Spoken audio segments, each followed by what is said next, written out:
ఢిల్లీ ఎన్నికల ఫలితాలు వచ్చిన 11 రోజులకు సీఎం అభ్యర్థిపై సస్పెన్స్ వీడింది. ఢిల్లీ నెక్స్ట్ సీఎంగా రేఖా గుప్తా పేరును ప్రకటించింది బీజేపీ. అయితే తాజా ఎన్నికల్లో ఆప్ కన్వీనర్ అరవింద్ కేజ్రీవాల్ ను ఓడించిన పరమేశ్ వర్మ పేరు మొదటి నుంచి సీఎం రేసులో వినిపించిన చివరికి ఆ అవకాశం రేఖా గుప్తాకి దక్కింది. అసలు ఈ నిర్ణయం వెనుకున్న బీజేపీ వ్యూహం ఏంటి?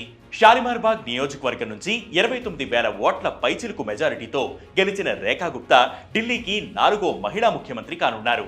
రేఖా గుప్తా 1995లో ఢిల్లీ విశ్వవిద్యాలయంలోని దౌలత్ రామ్ కళాశాల నుంచి బీకాం పూర్తి చేసినట్లు ఆమె ఎన్నికల అఫిడవిట్లో పేర్కొన్నారు.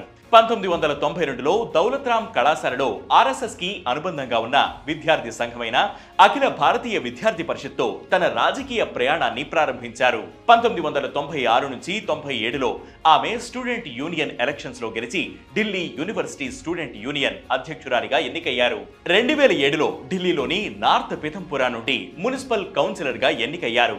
ఆ తర్వాత మరో 2 పర్యాయాలు అదే పదవిలో కొనసాగారు. ఢిల్లీలోని బీజేపీ మహిళా మోర్చా ప్రధాన కార్యదర్శిగా మరియు దాని జాతీయ కార్యనిర్వాహక కమిటీ సభ్యురాలిగా కూడా పనిచేశారు. ప్రస్తుతం ఆమె బీజేపీ మహిళా మోర్చా జాతీయ ఉపాధ్యక్షురాలిగా ఉన్నారు. అయితే రమేష్ బిధురి, విజేందర్ గుప్తా, సతీష్ ఉపాధ్యాయ్, పరమేశ్ వర్మ వంటి సీనియర్లు ఉండగా తొలిసారి ఎమ్మెల్యేగా గెలిచిన రేఖా గుప్తాను ముఖ్యమంత్రిగా ప్రకటించడం అందరినీ ఆశ్చర్యానికి గురిచేసింది. స్టూడెంట్ యూనియన్ నుంచి ఆమెకున్న రాజకీయ అనుభవాన్ని బీజేపీ పరిగణలోకి తీసుకుని ఉండవచ్చు.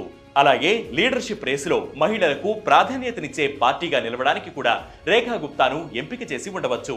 ప్రస్తుతం బీజేపీ పాలిస్తున్న రాష్ట్రాలలో రేఖా గుప్తా తప్ప ఎక్కడా మహిళా ముఖ్యమంత్రులు లేరు. అలాగే రమేష్ బిధురి, పరమేశ్ వర్మల ఎలాంటి వివాదాల్లో చిక్కుకోలేదు. ఇక పరమేశ్ వర్మకు సీఎం పదవి ఇవ్వకపోవడం వెనక కూడా ఒక కారణం ఉండొచ్చు. ఆయన ఢిల్లీ మాజీ ముఖ్యమంత్రి సాహిబ్ సింగ్ వర్మ కుమారుడు.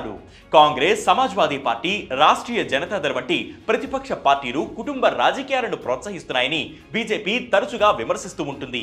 ఇప్పుడు పరమేశ్ వర్మకు సీఎం పదవి కట్టబెడితే బీజేపీ కూడా అదే విమర్శలు ఎదుర్కోవాల్సి ఉంటుంది. అందుకే పరమేశ్ వర్మను పక్కన పెట్టి రేఖా గుప్తాను ఎంపిక చేశారు.